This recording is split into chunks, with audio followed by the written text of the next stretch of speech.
This is how to grow a brand right now in 2025, moving forward to 2026. Follow this and save it. There are a lot of people that want to confuse you and make it seem like it's a huge problem and then sell you the solution. Don't listen to them. Follow this and use it for yourself. You don't need to go viral. This is what 1,000 people looks like. Now, this is what 10,000 people look like. Now, me, I'd rather have 1,000 people that are actually people that are able to make a purchasing decision and potential customers viewing my content versus 100,000 people that have no money to spend. You need to reverse engineer who you're trying to reach. So if I have a health and supplement business and I'm trying to reach people that are maybe ages 30 to 45 and they're females, then I need to start coming up with a framework Monday through Friday of what I'm going to be posting each day of the week so that I can continue to reach that demographic. What is that demographic interested in? What do they like to view? What's valuable to them? Views and likes are bullshit. Don't pay attention to them. What matters most to you is going to be shares and saves. You want your demographic sharing your content and you want them saving it for later, because that's how you know that you're on the right path and that it's of importance and of value to them. Having a good social media content strategy is providing value.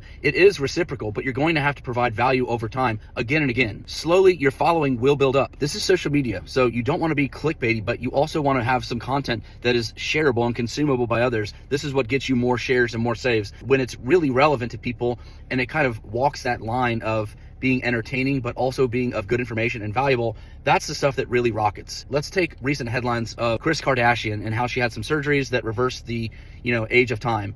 Well, if you put together a post on that, or a video breakdown, or a carousel slide of the different types of products that she uses, that's something that could get really shared and really saved by a lot of different people. And would those people probably be in your ideal demographic of age 30 to 45 that are interested in health supplements? Yes. Now, when you do this over time, it starts to really compound, because every week that you're making posts, more and more people are seeing that. You're getting more and more reach, and you're becoming more of a thought leader. And that gives you more credibility. The more people that are following your page that are noteworthy and that other people follow, the more that it will continue to build up your following. In order to sell to people these days, you have to be trustworthy. And a really quick way to become a trustworthy person is to be able to have a lot of other people who are also trustworthy following your brand. Don't just start posting content for the sake of posting content and checking a box. You want to be methodical. You want to be tactical with your posting strategy.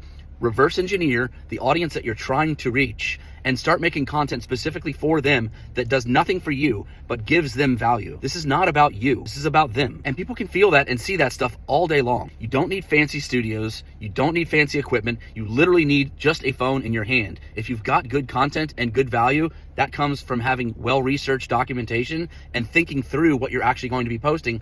The algorithm will deliver your content to people that find it relevant. And over time, it will compound. It starts with good organic, good social. We used to be able to build up brands from scratch and only use paid ads and paid traffic. But now more and more, that play is turning into having a good organic page. There's so much stuff out there and you have to cut through the noise. You need a personality. You need a brand. You need a voice. Agencies are only going to try and confuse you and then sell you the solution on this stuff. You don't always necessarily need an agency. They can definitely help you grow and shorten the learning curve, but a lot of times you've got all the tools necessary in order to be able to achieve what you're trying to right now. You don't need a docuseries. You don't need an expensive behind the scenes. You don't need all the other stuff that I think a lot of people will try and sell you on. You just need to really think about your audience and reverse engineer them and then build out a strategy to reach them. It can all be done on your iPhone. You can shoot behind the scenes of your photo shoots on an iPhone. You can film your video podcasts on an iPhone. You can do it in your car right now on an iPhone. It's great to have nice polished stuff to be able to reach people through your paid ads and paid traffic. But if you've got a great video that's doing really well on social, just amplify it with ad spend. Put some ad spend behind it and boom, you're good to go. Don't feed into all the hype and the analysis paralysis. Just get started.